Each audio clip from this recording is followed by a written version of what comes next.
I think, when you come here, what you feel is optimism. People want to invest. People are looking at things like AI and VR and the future of driverless cars overall. So there's some big areas of exciting combination of data, technology, and human behavior that are coming together this year. The Trump effect. Listen, President-elect makes news almost every day. He tweets out all kinds of comments. The market is perceiving him as business friendly. Do you? Well, you and I are both in the media business, so Trump has been great for the media business because it has really created a lot of content, a lot of activity around that. It's also creating a lot of focus on technology when you think about the issues that are in the world today. So I think that the Trump election and the elections in general pointed out the fact that there is a real optimism coming out of the markets right now, and there's a real optimism from the business side that we've seen overall. So whether you like the election or don't like the election, you can't argue that there's been a positive momentum change. Well, he does weigh in on a lot of businesses, sometimes not in the best possible way. He's already said he doesn't like the AT&T Time Warner potential merger.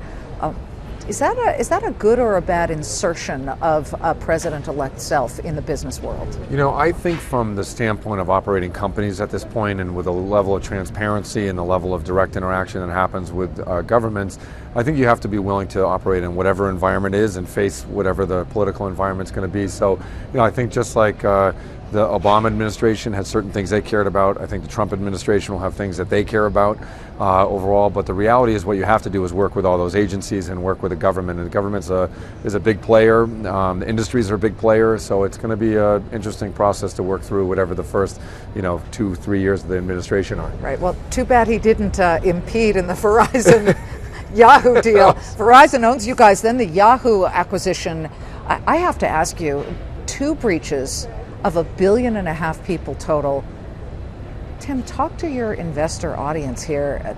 I fail to see how you can, in good conscience, continue on the path of buying Yahoo. You tell me if there's a path there. Hey, Liz, I think it's important to note a couple things. One is that our process with Yahoo has 2 sides to it. One is for us to do the integration and strategy with Yahoo, with Marissa Mayer and her team. That has gone exceptionally well. We had a great Q3 and Q4 with them, basically planning our 2020 strategy of getting to billions of consumers and tens of billions in but Tim, ad let me revenue. Jump in. They said everything was great. Right. They said in the proxies, right. and yet you turn around and you find out all of these hacks days later.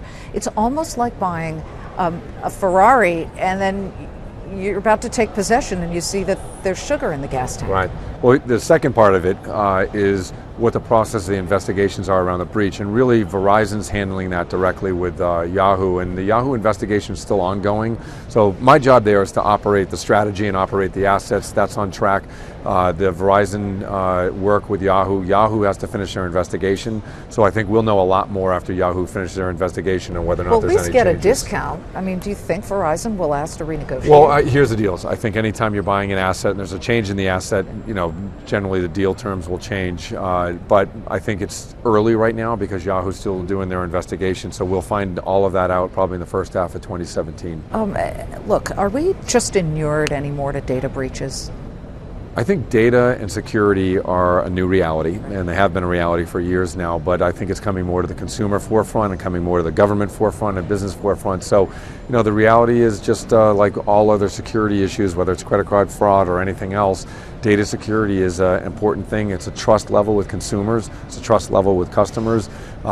Everybody is fully aware of it now, and it's important. It's going to be an important industry. Security is going to be a very important industry in the future. What's the coolest thing you're seeing on the floor this year, 2017 CES? It's funny. What I'm really excited about is, we're both from the content business, is the VR and AR capabilities are super exciting. But what's more exciting is when we were watching, whether you're watching TV or watching the internet, it was a flat experience and you didn't know what the consumer actually wanted to look at.